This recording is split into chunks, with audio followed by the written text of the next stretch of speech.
ایوار باش بینرین هجا و خوش تیوی بینرین بادینان ساد بینرین ایوهارا بادینان خوش حالین جارگا دی امو اینگشت نفیک و دوش بوی پیشکش کرنا برنامه هوای روزانه ایوهارا بادینان بینران وکوی نزانم که برنامه روزانه راد بیتن میوانداری کسانه کیان چند کسانه وکیل ویری گفتگوی بتکرن چاو گفتگوی یا گریدای بی پروژه و یانجی یا گریدای بی بزن روزانیاری میوانه می روزه با پتر خدمت کردن هوای برایس ابرو کامرا بوین میوانداری ما مستای زور برایس ما مستا آیات حسن عبدالحلیم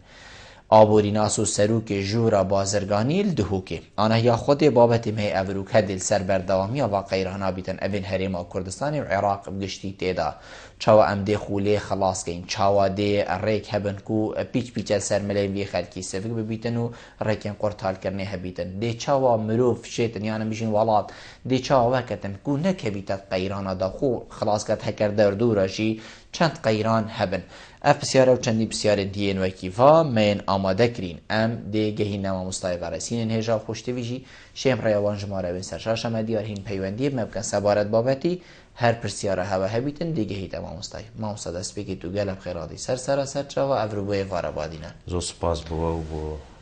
بینراک و افروکا مهوان وی برنامه التلفزيون بهدينا زور سپاس مامستا وكو جنابتي زايد كو افهم بيجين پترش صالك يا عراق بگشتي و هريما كردستان جيت قال دا بيجين كفتيت قيرانا كا آبوري دا وكو بيقاوه ام تيدا لي بوچي ام بسيار كين بوچي ام زي كفتي نتيدا يعني تشتك بو وكو ام بيجين نيشكا كيفا ام قرتين بلكو بري وقتي آماجه هبونيت قيراني بس وقتي چه بوي دو هيواجي مخول بر نگرتو دیار بو گلک والات هنه وقتی قیران چید بید زیبزیل سر دیار ناکد لی ام تایبت بحثی هریما کردستانی کهین زیل سر ما دیار بو خلکک زی کفتت قیرانی دا اگر چه بون براستی اول زفرد بو هنده که هریما کردستانی وکود بیجن سر بخوی که آبوری تایبت بحریمی و نبو آبوری ما گریدای بی آبوری عراقی و امزانن که پشتی 2003 پشتی دستور هاتیه چکرن که وکود بیجن حصه هریمی اش بودجا یا گشتی یا عراق فدرال هاتا دست نشان کرن که 17 صدی بی السروي عراق بخوجك بودجاوي سر دهات بترولي ببراستي يعني مشان بيجن نوتو بينج حتى نوتو حفت الصدي بشتي 2003 حتى نوكا كو دهات عراقي وبودجا قشتية عراقي السر فروتنا بترولي بي جبر هنديجك اف قيرانة دارا يشين بيجن بترشيا آبوري گریدای بی دابزین بهای پترولی و وی حالتی وقتی پترول هات یخواره عراق شوی که گشتی توشی وی قیرانی بی هر وصا هریم ام بیجن کو سر بخوی آبوری نبی و منشیا ام دستخو و بینن جبر گلک اگره اعتماد سر اوی نسبی بی اواکو العراقي بغداد ومتات وياديج براستي مجك وكو هريما كردستاني بشتي بترول ودركت يوما نارتج درفا وبترولا كردستاني چوش درفا كرت ديت آبوري ما بشتا خدا براستي وبشو غاويت چونكي كرت بترولي كرتكي زنگينه وكرتكي كو فروتناوی هر های صنایعی تو بینن کو رژه باش تا فروتن کرد پیش سازی کرد گشتگذاره گرگ چاندنی راستی اوه کرد زورت گرنگن کو وید کرد پترولیت خدمت آوان هر سه کرتا دبد و ویابا کو سرانسری عراقی والهريما كردستاني كو بشكي باش بوجا قشتيا عراقي بوفان كرتا هاد با ترخان كرن و چنك اف هرسي كرتا بشتغانية حكمتي نبت براستي الهمي ولاتا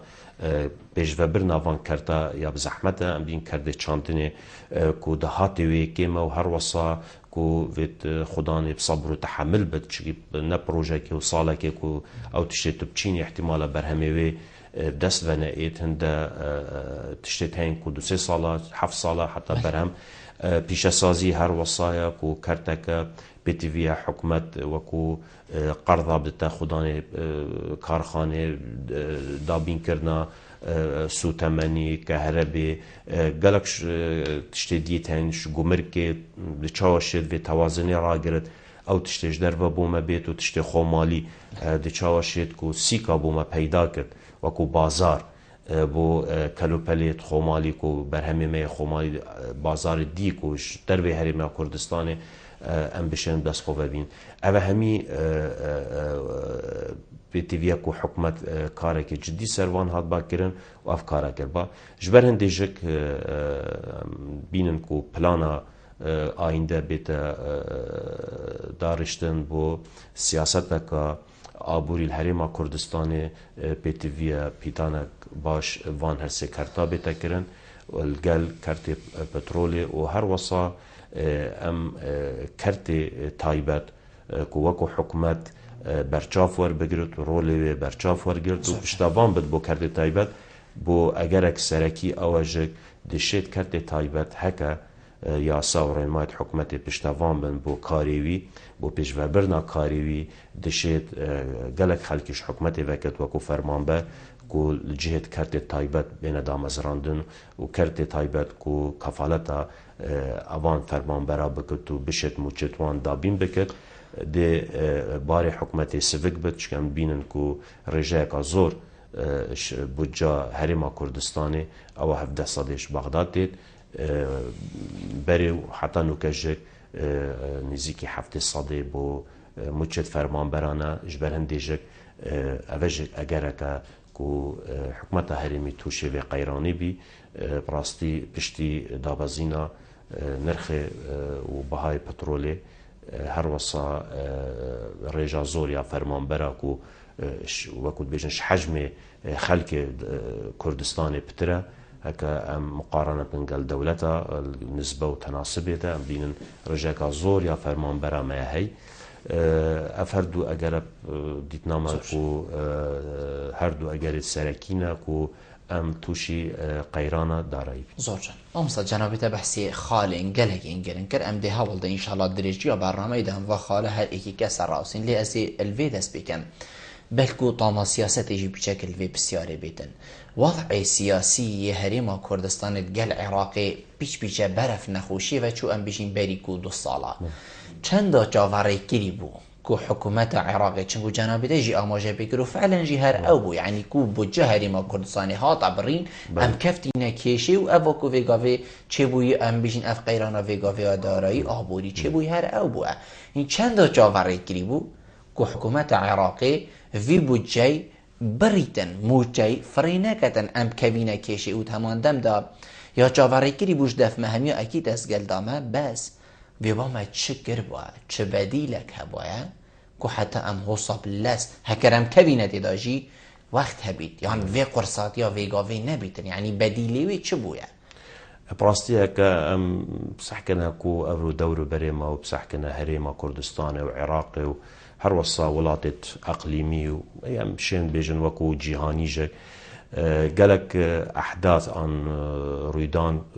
كو بلس هاتن بله يعني تفكير وش بلانا وان زيتر هات اف شرما يداعش هزرا كسي دم بيجن حتى حكومتها هريمي جي حاضر بينا خونا كربي يعني حتى ولاتين در دوريد مرو بيجي وقت وصل كفنت قيران شري دوام وصل الشري نافخوي بيت يعني الجر ولاتك بيت كارتي كرني هر المروفي بكده بله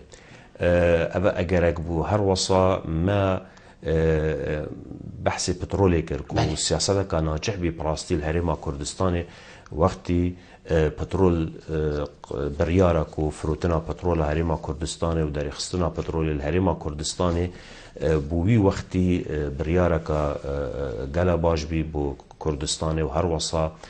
كردستان كتل سر خارطة وكل بيجن دولي بشتي نفط الكردستاني دركتين بشين بيجن رجاكا مظن يا دولة بيشكفتت أوروبي بن آنت ناوچهي هاتن قنصلتخو قنصل خانة وكرن الهفليري بشتي هنگي گلا كومباني هاتنا هريما كردستاني بوكاري وبرهناني اوه همی اگر بین کو کردستان سیاستا نفتی کو دی شیت وکو بیجن سربخویا که آبورینت براستی که نرخ بهای پترول نهاد باخواری هر ما با $110 افروکا او برهمی کردستانی هبو دا شیت بوی بهایی افروکا سربخویا که آبوری پیدا کرد هر وسط دا پیوندیت مجل گل بغدا وکو حکومت فدرال و حکومت حریم دانستاندن دبسانه هیتربن افروکا جبر کو اوه کریزا دارایی و هر وسط قیران آبوری و قیران شری و پراستی اگر سرکی جک ام وکو آبوری سحکنی پراستی دابزینا بهای پترولیا چونکی افولاتت کو اعتماداوی سر پترول بن وقتی هر دلارک بیت خارج برمیله که پترول تأثیراوی دلگل همی سکتر دیت آبوری بن و ده هر وصا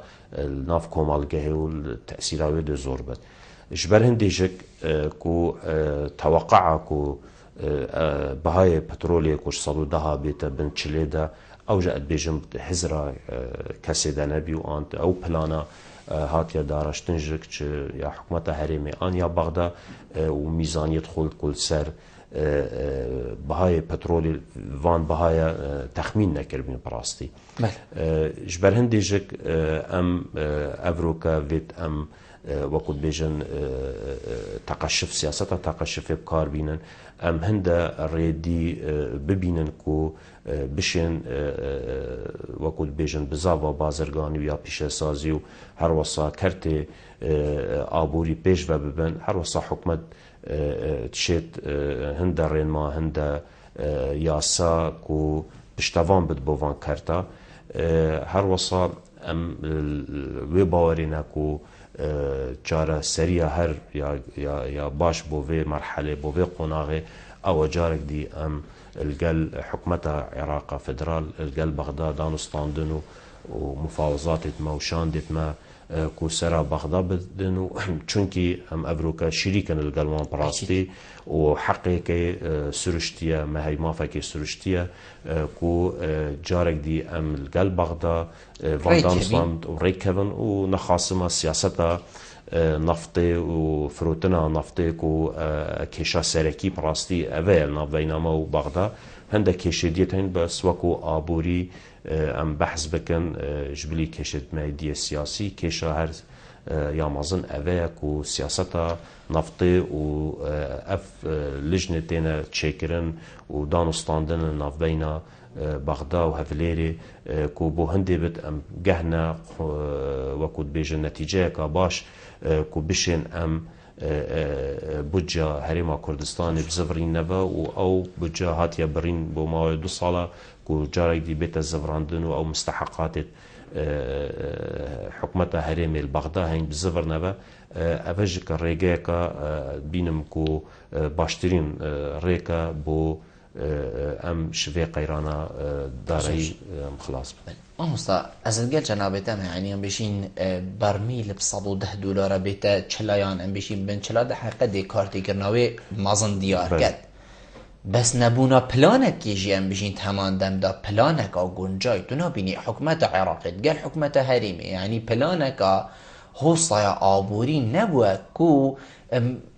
ئەم بژین بچەک باوەری بخۆبوونێک هەبوو ژێرخانەیەکە ئابووری ئەوسا نەبووە کوتوە وی وەختیدا وەختی بەرمیل $110 فروتی ژێرخانەیەکە ئابووری بخۆچێکە چه حکومەتە هەرێمی چه حکومەتە بەغدا ینی بێپلانیەک هەبووە لەومە ئەڤە ئەم بژین ئێکجار سەرما مازن بوو تو نابینی کو پلان السەر $40 چێت بین یعنی وەکی کو vێگاوی حکومەتە عێراقی ئەم بژین بودجە هاتیە خەملاندن ئەس باوەریمە سەر $45 هاتیە خەملاندن بەێ پلان دانایە کو سەر $45 هەنگی هەکەر سەروی $100 یان سەر $100 سەر $5 ئەم بژین پلانێک بێتە دانان تو نابینی دا باشتر بیت یعنی مەرەما من هەمی ئەوە کو بێ پلانیەک هەبووە لای حکومەتە عێراقی وش لای حکومەتە هەرێمیژی مە هەزر کردیە کو دێ هەر $100 و $110 بیتن براستي نايتا فشارتن كو سياسة عبوري العراقي وكو بيجن أولوية نبو يعني بشتي 2003 حتى نوكا أولوية نبو كو سياستك حکیمانه کو آبور عراق وەکوت بێژن شێوەیەکی گشتی ئەم ئەڤروکە بەحسی هەرێما کوردستانی بکەن ڕاستی پشتی 2003 و پشتی نفت دەرکەتی و سیاسەتا نفتی و کۆمپانیەت بیانی هاتمە بەرهێنان ڤی بواری دەکردن نفتێ حکومەتێ بیر کرد و ئەف کەرتێ دیەت ئابووری وەکو کەرتێ پیشەسازی و کەرتێ گەشت و گوزار و کەرتێ چاندنێ ئەز بخۆ ئەندام بیمل کۆمیتا پیشەسازی و ئەوە سەرۆکی حکومەتێ بەری ساڵە 2012 دەبی و وێ فترێدا و پلان هات بیدانان و ئەولەویەت پیشەساز و گەشت و گوزار و پشتی هینگێ کەرتێ چاندنێ بێت بەس ئەفەر سێ کەرتە ئاماژە پێدا و کەرتێت نيب لازم كارتت كوتو محتاج الصبر والتحمل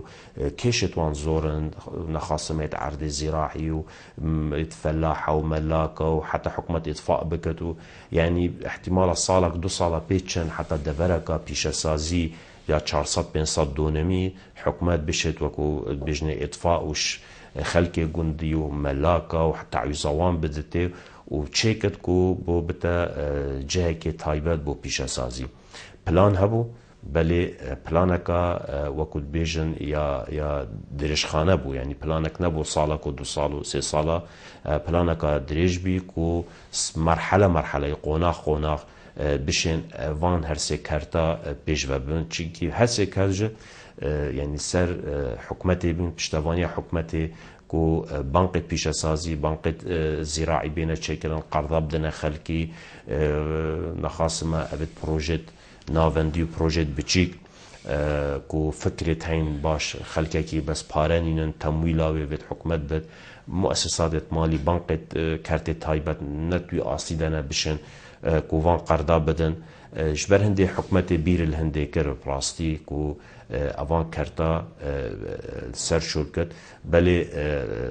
دابزينا بترولي وقيرانا سياسي قال بغداد وشر داعش اف بابتا ديرو كيرو نبينا اولويه يعني بري 2 صالة اولويه ببراستي يعني وقتي نفط ب$110 وقتي قيرانا سياسي مني قيرانا شري مني براستي اولويه بو بلي وكي مقولتا يعني ريدان واحداث زيتين وسريعتين هر بلانكاتو دانيجك احتمالا بشتي صالك دي هند الظروف دي هيدابن وتنشي اوي بلاني جيبا جيبكي يعني دانانا بلانا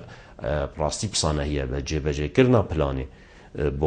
قوناخ او جرنجا و او بزحمتا براستي فيش جبر هنديجك ام هكا مقارنه لسر وضع خوي ابوري بكونو نوكاج القاليه بغداد دي في قيرانه هريما كردستاني ام قالك بوارا دا شوان تشيترن براستي ام سحكنا جيد خو ام سحكنا ابروكا وكو باجرك وكي دهوكي ام بحث شنو كان هكا بحث الشهروانيه دهوكي بكونو ام بحث وان كومبانيا بكن اويت كو باقش كرنا باجري بستوي خو بگردين مكا متابعات تلفزيون بكن بسحكنا بيروت جوانترين باجيرا منطقه دا وجهكي گشتياري بيو بصدا هزاران گشتيار بري خدان افريقيا سر شارعه دبيني كوميت قليش السرن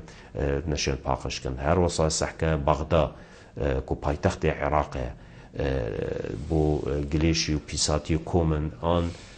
محافظات الجنوبية ام كوكو متابع مش تلفزيون وميديا بينن افروكا وضع اما القال عراقي كام مقارنه بكن ام هشتا تشترن بلي كو كيماسي منين كيماسيتين سياسات ما يتابوري يتبري درس بين نخير درسنين كيموكاسيت هين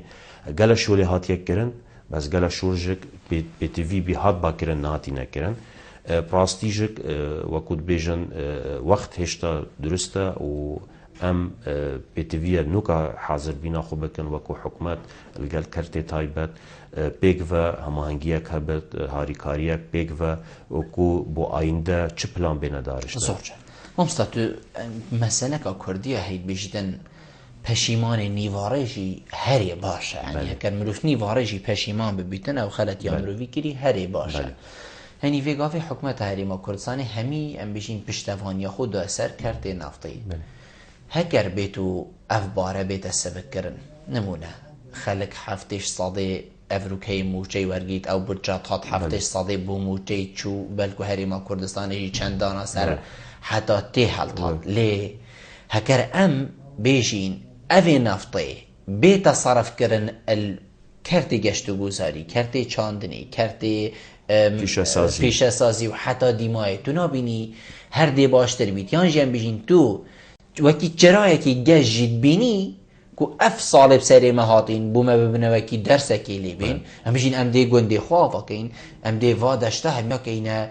دخل و جه و نیسک و حتی دیمای ما آوا های ما همی تشتهی ما هر 4 ورز صالب دیاری میتین تو تشتکی تو گشبینیه که پیوت بینی که حکمت هریما کردستانی وکی ما گوتی پشیمان نیوارجیه باشن درابین کرتی نفتی الابا صرف کی براستی کرتی نفتی الهریما کردستانی کرتی که نیه یعنی همچین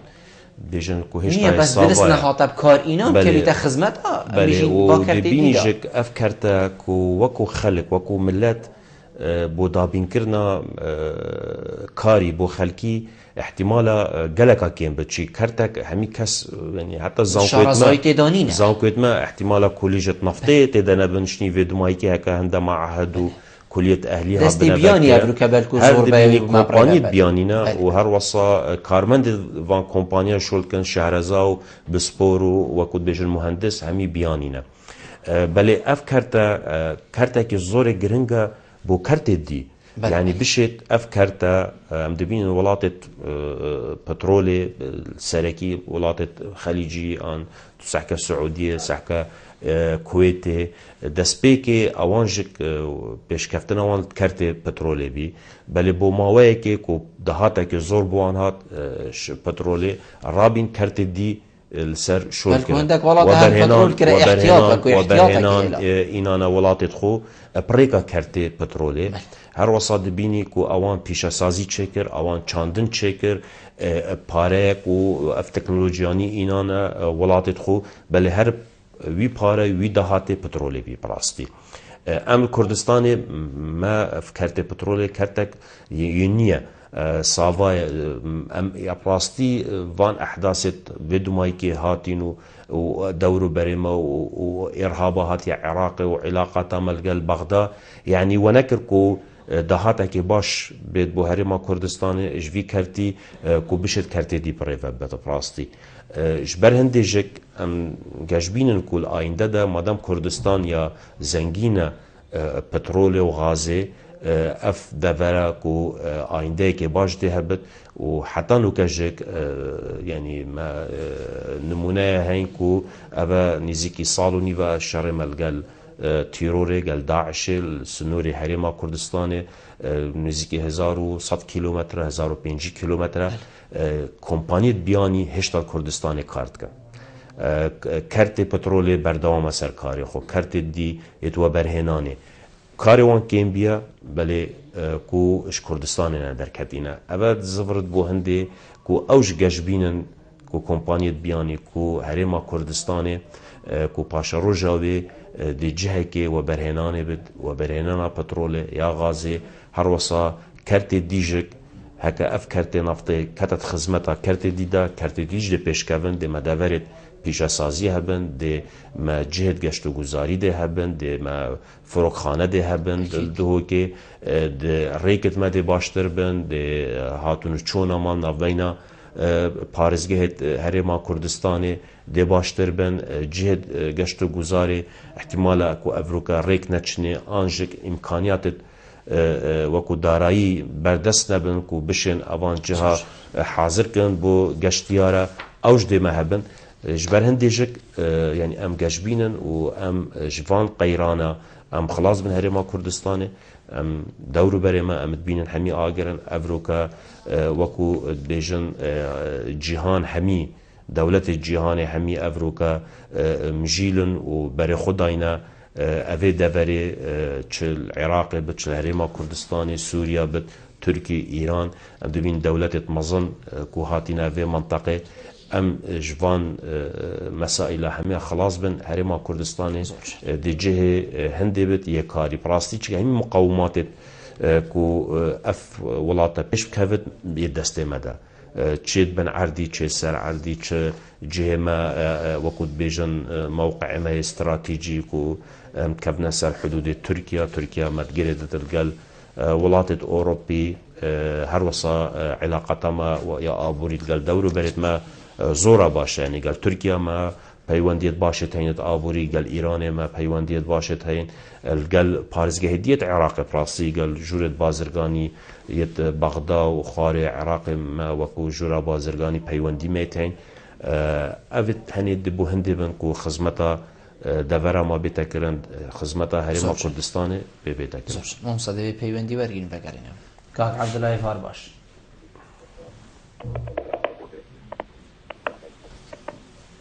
الو ایوار باش کاک عبدالله الو ایوار باش سرچاوه زور سپاس فرمو برن بله خیرتنا میبینم که عمل توصیل برنامه که زور سپاس فرمو که بله ملگره سیتی سردانه کرم که بله بسیار من ایگه بود چه اگر چنا حکومت هرمی کت گشت گودرت پیش بی خوب آوه که افضل باره ما شرطتن فاده وجه گشتیره الهرمی کیم بود برف کیم بوده وجه فور بله و بسیار دویش کت بکشت کلی حطونه که حکومت هیچ گرینگه پینا دادن يعني حتى والله الجهاني بزار حيث وتشكتي هني بجرينجي أنا كنت كشت كله بس زيادة بسيارة سيجي وجد تجتمع هني هور ضيع ما تشني تروني أجبلينا يعني تشتكي دي مانينا بشنج بوتينا بيبنيدي همي تجتمع هور ضيع مانين ترو بوجنيا زور جانا ممنوني تمام بيتن ما مستعف بسيارة همي ايك ام بيجين قالب دا بينا برسفدان يتقاق عبد الله كرمك براستی ما احتمال تأخذت خدا ما بحثی وان هر سه کرتا کر و ما گرینگی وان کرتاج دیار کر کو چند گرندگا بو آبوری و بو پیشکفتنا ولاتا هر وصا دلیوت کاری بو خلکی وان هر سه کرتا پیدات کرد جبر هندی جک اولویه اف کرتا نبون پشتی نفط درکتی العراق و کردستان جک ام بینن کو فروتنا پترولی بی گرینگیه که حکومت پشتوان بد بو هر سه کرده به پشتوانی حکومت پیش ناکهون ما آماجه پیدا که اف کرده تنه وکو پترولینینا تو فروشی و پاره و زیبه تو اوه به تو پلانکا استراتیجی تهبد بو ماوایک دریش خلقه که شهرزاد تو بینی که چاوه پلان دانون چه همی مقاومات دوان هر سه کرتا میتین یعنی کرت چاندنه کردستان باشترین جهه بو همی جورت تو بشه چاندنه پیش ببی هکا تو بی بو گشت و گذار نخواستم پارزگاه دوهو که بره ورده خلقه که قصدت کر بو گشت و گذاره کرت پیش سازی پراستی ما وقود بیجن مواد اولی میتین بو گلک کارخانه کل ویره بینه چکرن ابروک از بینم ما پنگاوت باشد هاوتین پراستی ما دوری تینیت پیش سازی دوره کاشه و دوره زاخو ما هنده کارخانه تین بو درست کردن آوی ابروک آوا ما چطه همی پارزی هید عراق کل دو که نیست که 12 کارخانه میتین بله هشتا پیتویا کو کارخانه دی بینه چکرن پراستی سلیمانیه ما 5 کارخانه چیمنتوی تین ابروک 800 بازار عراق او کارخانه وکود بیجن دابیند کد از گل کاک عبدالله ما پراستی امجک وکو جورا بازرگانی همی هل کفتا دیتنا ما بو همی به پرسید حکومی چو وزیر بن سروک حکمت بد ام بحثیوان هر سه کرتال گلت کن و پراستی يعني بريوان قيرانه اس كوكو اندام بي مثل او كوميتاهات يا شكرن يا بيشا سازي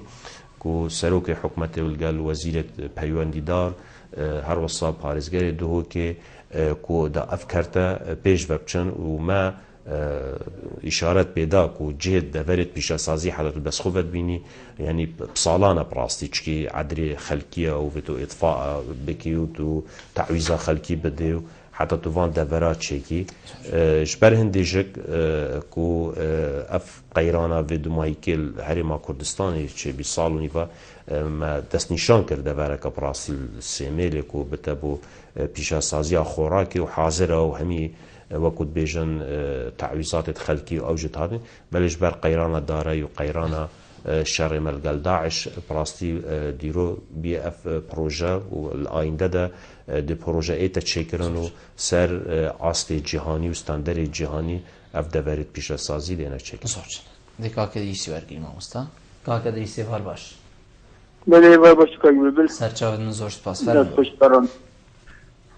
کرم که کار. بله فرم ما مستوجب چین سیدایات. زور سپاس فرم. بله ده من بسیار کاری سیدای. کرم. ما مستوجب برای بری چند سال کب که بجن بریارش که هذا دانو طيب الانترنت جار بوجودی ده معاملات تعلیب المنطقه قمر دانن بو که بجن تعلیب کردنا فرقی درامات که یک شکلی جوتیورا همزون کنه راز بو اونجی اما صادی و جاهایی با محکم که تا معلومات سرهب یادشی سیدم ملت ما کردستان یک شکلی که بجن یا مشهوره و یا عرضه و کشور و یا رقصای بو یا برهمنان از شکلی یعنی افصال فلاح جلد خسارت بو کو سیواوی خو خوی همی بالاش شو چیک نبوله بتفروتن بو بغدا يعني اگه چو باش جلکی به سبب تاکی چو خوری هکه معامله هبونه کارگه هبونه اف تاکی هنی حال با تعلیب گرم حال با اگه بجن شربت و با مربا پاکیدا يعني فلاح چه فایده جکت و درجه تروت نویجی هبونه بوش در يعني براسي حکمت هرمی خمسه فمازنا هی ادباره يعني هبونا ام بيجين كارت تايبه ده بله چیزی میگی پشتوکانی های دانش ناحیه پیشتی و کوکارگی بین دامه زمان بله یاد دیجی سید آموزت اگه سیدای معلومات هبن و یه رازگو بالجلمه آیا راست يعني هندك لا يعني عندك دست هنا ناهلين كارجه بين دانان الدهوكي إلا هكذا دست بفرسكي الجنة بيتن يعني بيت أوش شيء بيتدا أبغى سيدايم أكيد معلومات بنزور ممنون تما دي بابي رناسي جوارلين بابي رناسي كرم كا بابي رناسي أنا دنيا باش ترس سری من کرم أنا کسی دنيا باش ترس سرچا و کرم که کرم که بابی رناس زور سپاس فرمو برا چک دنگی تلفزیون خو کیم که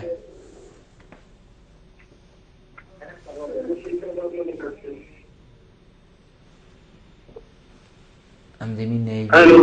از گلتم باب رناسی بس چک دنگی تلفزیون خو کیم که اکر ازیت نبید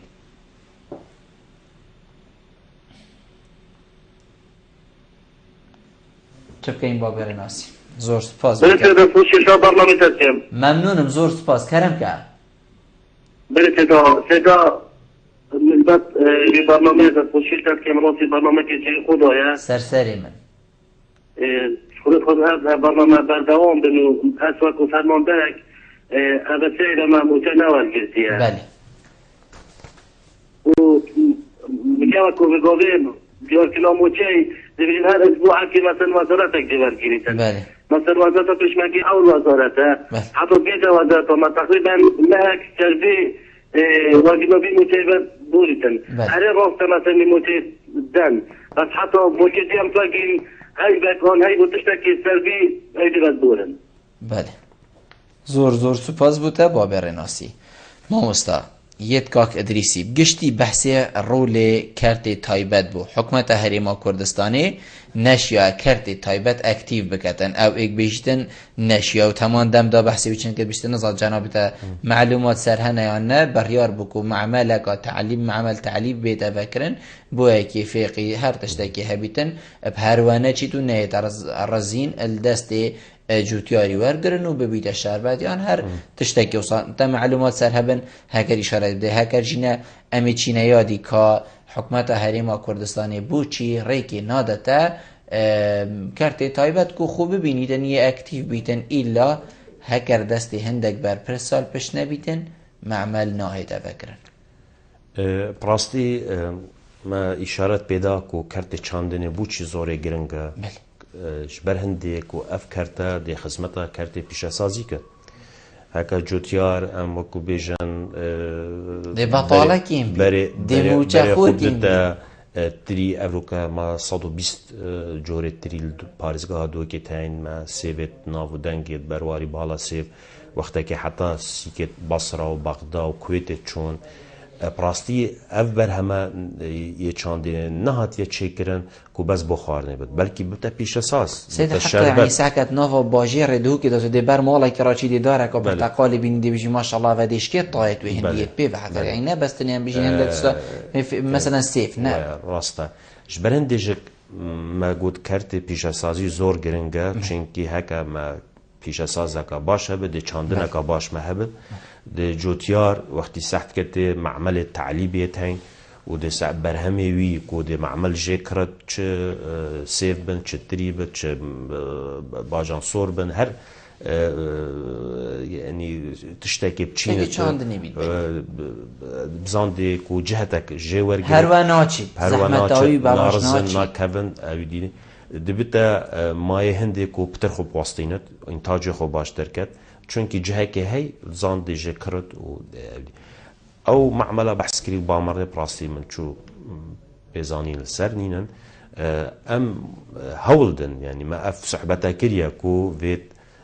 که وزارتا چاندنی براستی گل جاره مل گل وزارت افغانستان کرینه که اف معمله بینه چه کرن وان دورا که اوید نافودنگ جوره که فیقی معملك الكاني ماسي تشبت او زاخو تشبت معملك البامرني تشبت نينا الوان المانجيش كي بيتا تشيكرن بوفان جورت فيقي كو وكود بيجن هدر نچتو ضرر نچتو خلقي وي منطقه جك مجيلي چاندنه بنو كاري چاندنه بكن وبزان كو اف معملتن دي برهمي وان جستينون دي كرن بله هکا ناف آخفنات مده دسپیکی ما بحث کرد که کرتک نوصایب صانعی پیش سازی چونکی پشتوانی حکمت ضروریه بدوید هر وصا اف کرده ده پیوستی بازار هبت براستی افرو که هاتونو چونت ما بازارت مازنج دست خو برن چه وکو جبروان اگر قیران و اگر شری بازار پارزگاه میسل پارزگاه تکریت یا رومادی و همی اعتمادوان براستی سر پارزگاه دو که بینو هری ما کردستانه ام بحث آینده بکن براستی کو پلان بو آینده پشتی امجوان همی قیرانه خلاص بن کو حکمت جدی سیاستک آبوری یا حکیمانه یا عقلانه کو پشتوانیا اوان کرتا بیتا کرن کرت چاندن و پیش سازی و گشت و گذاره اف هر سکه بنا اولویا حکمت الگل کرت تایبه همه هنگی و هاریکاری هبت از باوری ما کو دی اف کرتا پیش بچن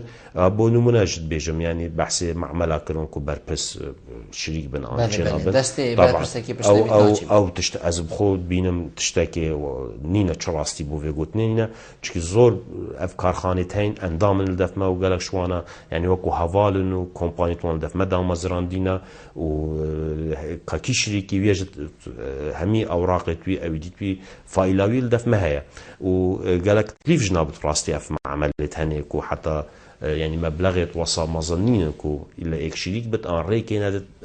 انا بلي اس ابرك نشي معملك تعليب تشيكم هكا شربتا ايراني وتركي وسعودي ابرك ناف بازاري ده وارزان ترش من بيت فروتن ام بحث منافسات ابرك حكومات وقت بيجن بشتوان بد بو كارت بيش سازي معنوينه بس بارا بد ان دابين كرنا عردي بد او توازنا ناف بينا تشتش دربتي تشتي برهم خمالي افروكا شربتا من فيت وكو تركيا وقت معفي بج الضريبه رسومات جمركي كهرباء سعرك ارزان بيغافي قالك معملت هين كشاوان او كو كهرب جرانا افتش دابشت منافساش دربكت او تشتش دربج بيت كو ام حكومت كو او سياستها هبت كو بزانت برهميوي يخومالي هي عينا او برهما جدر بيت في الجمركاوي وزاري بيت بتربن دائما بشت الناف بازاري منافسه بكتو جي خو ببيتو بفرج ابا سياسات ابورينا سياسات كو حكومات بدارجت الديف وان کاودانا و دیفوان ظروفا و دچاو پشتوانی برهمی خمالی ایتکرن افروکا گلک خلک می هی پاریت هین بس معمله چینا کن چونکی چکرنا معمله گلکا پافسانه بس فروتنا برهمی دل کیر فروشت دتوشي ضرري بتيامنا اوان وكنت بجن جدوى اقتصادي وهمي دراسة وتحليل بيتي نكرن وقتي من بازار نبت من بس اعتمادام سر بازار دهوكي بت كو بازارك بچيكا هكا من بازار بغداد دستم دنا بت مثلا وكي اوفي في غافي او اوفي مثلا ريك اوفين بياني بالكو تارا داكي هاتا گرتن اوفا لا ريك لنا هاتا گرتن افي اوفي ريك لي گرتن وقتي ما معملة اوفينا هكا كارتونا آوی حیات اشترکی تاد $4 بی. ابروکن بینا خودان معمل ابروکن همی کس به آوی ود خود چونکی ارزان بیگه 8 سنت و 8 سنت منافسه چی بو جبر هندی بو کارخانه ترکی دست نادت کو بیند توشی ضرری بد کس ناچت بیند هکا قازان شته ده خلق دینن و چونکی خسارت مبدأ منافسه البازاری هاتا کرن کس نشد آویج در ببیند چکی تکلیفای پترلی هات زور ام دیوی پیوندی ورگینش میشه برادر سرهیدی کاک باقی ایوار باش سرچابه باشی زور سپاس کرم که برا الو بله کرم که کاک باقی برادر که باش باشتر سرچابه فرمو برادر خیرانه نیانه پیز برستیم ممنونم زور سپاس فرمو برا کاک بلبل بو بین دهست که نا آبولی رما کردستان نفشار خالا که تایی مزید بحث کم بله ایکی دبید یامن حکمت دید چک تایبت بکرد چک تایبت دهست کرد هم خرجه پتر شید چک تایبت بکار کرد و هم باره حکمت هره نفسری بید هم هیچ کاری با خرجی بیتا درست کنم خرج شید کاری که بمجید بید و اینو جرا خرجی ببرید بله اوه یادوه یاشمه و دبیر حکمت ما پتر اهمیت جهد گشت گذاری بدن بله مدوینین گنجلمن نکه چرا وارد ترکیه و ایران و افغانستان و زن کیره و جلک چندی دارد چنه بو جهد گشت گذاریه اگر حکمت ما اهمیت جهد گشت گذاری داد یاشمه و ده گلک آبوری هرمه ده برز بیدو ده پتر بشید ده پشتوانی خاکی دکرن گلک دارد وکی ترکیه ما مدوینین اداره سرگشت گذاریه بله حتی که حکمت حرم کردستان هن اهمیت باره گشت گذاری نداره اول دو یا سه یاشمه و جوتیاره ما حتی که هن پشتوانی بنا که کرن که افشید اف جوتیاره افشید بر همه خو یه خو مالی افشید جینو جاره خو بره بیده و اگه حکمت ما پشتوانی اف جوتیاره بکرد یاشمه و هم ده بو خلقی باش بیده اف خلقی ده پتر شید استفاده بر همه کرد هر جید خلق جوتیاره پیوهیده و دیشینو جاره خو زور جان حتی که حکمت و اهمیت پیدا داره یادی یا مزید بحث کم دنیا که گند ما حتی که چولن وکی منطقه ریکان دوسکی جوری نیروه حتی که برواری یعنی ام منطقه همه چولن که ام منطقه آوازنه و ده اب خلقیت کار کبید و ده خلق شد جینو جاره خو پیدا کرد او همی بار سویکه که با حکمت شد باره خود سوی که تو شد جینو جرا و خاکی پیدا کرد. حتی که هنوز دارم و حکمت ما هرما کردستان احتمال خود سر اتفاق استراتژی گل بغداد گل ترکیه و نفته. بله. باشه که گازاتی صبحی نشید اف خاکی چه شد جی. زور جانه. جلسه دارم اف حکمت ما هرما کردستانه. وان خالا و بنی تحتی هوا کرد هن احتمال نخست سر گازه. اولی که صبحی نینه یعنی دوید جاف نشید که در پروژه نینه. ممنون جنابت اما بو چوناتا گشت ما مستعف خاله همی اونین ما بحث کنو حقیقت بری ویگا بجی لی بسیار الویری اوه اگر چه بون کو اف ام بجین کرده هاتنا لاواز کرن یعنی اگر چه بون اگر سرکی تلفونت برادره و بو چونت وان دیاره خمخور الحقیقت هم يعني همي كو اتخالك كو تيجاشتنا هاي وازل قلوانا بو چونت وان جي خودنا براستي امجل يعني دسبيكي ما اشاره دا كو افي حالتي اوان خالا و گرنگی اوان کرتا پیش سازی چاندن بس تبيني كوكي جناب دسبيكي شي قلت يعني اف كرتا اونين كوبچك وقت امر بيدل حتى برهمي بابت يدي هات صناهي بو مزيه باش بين بجش برهندجك اف كرتت هني چونكي گردايا گریدانەکە وەکوت بێژن یا مکمل گەل هاوڵاتی و لەگەل ئینسانی و لەگەل خەلکی چونکی ئەمت بینن و ملەتێ کورد هەش دەستپێکێ ملەتێک جوتیاری کریە سەر گوندا بین و کارێ چاندنێ کریە کارێ جوتیاری کریە دی هەر زڤرتە ئەوێ سروشتیە و ئەوێ جوتیار چونکی ئەڤڕۆکە ڕاستی چاندن یا بیە وەکو زانست چاندن داهاتێ وێ گەلەکان بینگەلە وڵات و داهاتێ وێ چاندنێ چەندە ئەف تەکنۆلۆژیانی و چوێت کەرتێ چاندنێ دە چاندن هاریکارە بۆ پێشڤەبرنا کەرتێ گەشت و کەرتێ پیشەسازی بەحسێ کەرتێ گەشت و گوزارێ گەلە هاتەگرن کەرتێ گەشت و گوزارێ هەکە وەکو ستاندەرێت جیهانی بێتە دروستکردن و خەلکێ مە ئەف تەفاهەمە هەبت و بزاند گەشت و گوزار و کێمترینەش کەرتێ پەترۆلێ داهاتێ وێ کێمترینە گەلە وڵات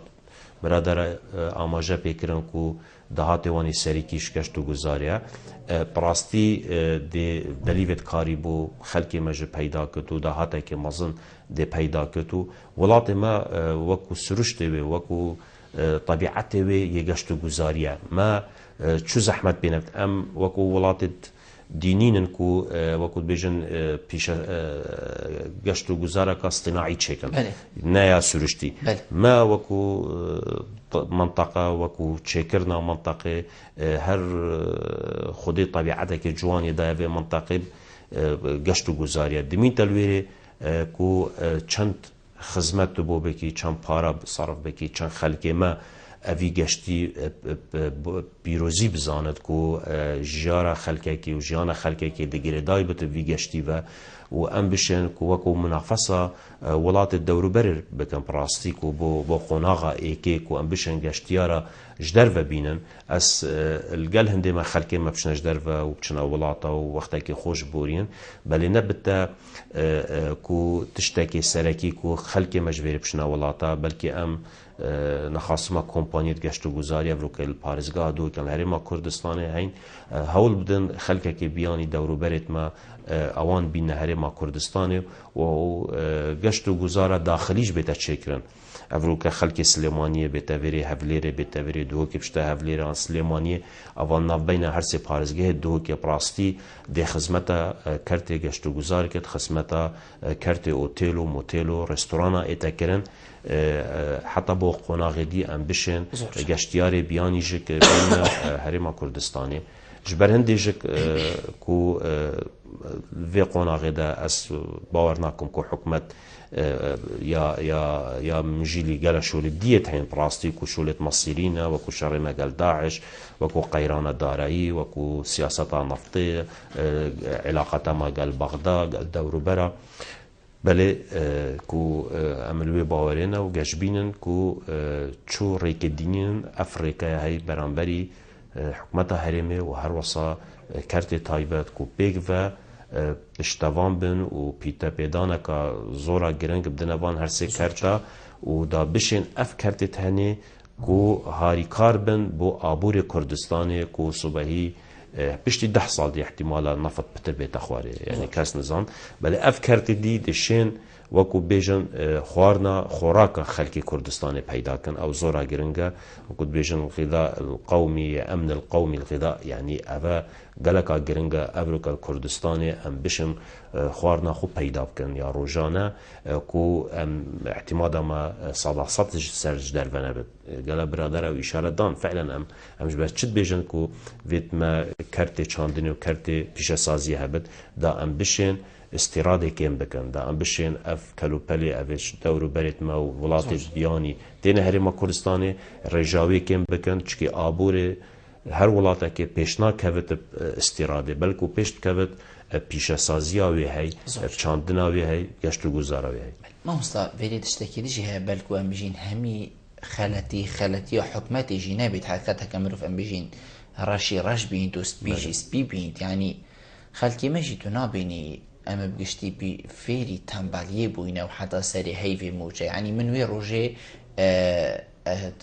شاشەیەکی ڕاگەهاندنێدا دیت وڵاتێک بوو سەربانێت خۆ خەلکی بەخۆ حەوتکێ چێگیری وەکی ئەم کورد بژین حەوتکە هەندی وێریە که چه تشتی ویری هیایی بخولی چاند یعنی نهرا بیتن بچید ایلا البازاری وی دست که کرفسی یعنی باجان که بکرد یعنی حدا دیما یعنی بیتن همی تشت او نبن که ایلا پروژه که مازن از بکم حتی از بیفه بجیم یعنی ام فیری هنده نبوی نکوده چا پیچ تشید دست که کرفسی بلکو گلک بجنه من ربعه که اما چه تشته هماده دکانی کرم بس ربعك بنا 4 ربع بيت هزار يعني هوصا مروف ام بيجين فيري هندي بيتكم مروف خوجي كار كتن شو اكر يكو خلكي مجي وصا فيري في تنبليان ام بيجين في هند جرينجين هداني بيتن اوج زبرد بو هندي كو خلكي ما كل وان كارتا چاندنه بوچی کاری ناکد آن جوتیاری ناکد پراستی اوه گریدای بخلکی گنداوه یعنی هکا گند منمان و گلک شرط چی بین الدوراما ولی کرن کو رجا گندا و آوا کرنا گندا کل کمید دا و خلق قصتا باجرا کرن وقتی تو باجری تو جیانا گندا ودقتی و تو او کلتور و او كاري الجندا تذكري نافاجر احتمالا نبت يعني الجندا تشي وكو حيواني خدام بكي هر وصا اجالو شولي چاندنه بكي و او اشاره بيدايكو خضروات تخو فيقي خو اول نافاجر نينا و قالك قصتا كرت حكمتي كرن دامازراندن فرمانبر الهمي بوارا الهمي دائره ودبيني وزارته دچی گل دائره دبینی رجاکا مزن یا فرمانبره اللي احتمالا گلک شوان چکاریش نکن بلی سری هیوی معاش خوار بگیرد جبر هندی جک وید حکمت جارک دی سیاستکا وصابت داراشتن کو خلق وقتی چتا گندا کو اف خدمت گزاری الباجر هی ویری جهبن راستی چش ريكو بيربن عن ريكبن عن وكو قطاب خانة وكو نخوش خانة وكو وسائل الفيغافيت انترنت وراقا هندن وهمي الوارا بيدابت يعني بنا جندت مودرن وعيني وقت كو بچن كارت چاندنه و خدان کرنا آجالی و وان تشتاجك بخوبه بگیریدد اوش دی زفرد بوچه وقتی او خلقه او باوریه هبت راستی افروكا ما كيشا باوريه هي ازمه ثقه يعني بجني ما هي خلكي او باوريه نينا كجادي بزفرتا غوندا و دي مستقر بتلويري ان اف خدمت گزاريه دو بوچت انج وقتی كارت چاندني خماندو بكتب چت وي نافي كارتي دا كو دي معملك نزيكي وي هي دي برهمي وي كرت و برهمي وي نامنتا البنداري و دي رزتو ان نشت بجهنتا سيكا و ان بازار نبن کو مالی بچتا بازار دی بو چند روزا کابت او موسمه کو بینتا باجرا بفروشت و احتمالا حق وسطیانا و یوماندی بیناوی ندر کرد جبران دیوید اوه برینگ افتشت هنی کو بین حاضر کرن باوریا پیدا بت نابینا جوتیاری و حکمت و هر وصا کو بزانت کو برهمیوی جهتك هيدي كرت وقتي تيتا تشكرن كو كارخانه كا هي افيت هني بلاستي بروجا كو دروجو هيفو نايتا تشكرن بلكو قوناق بين تشكرن يعني ام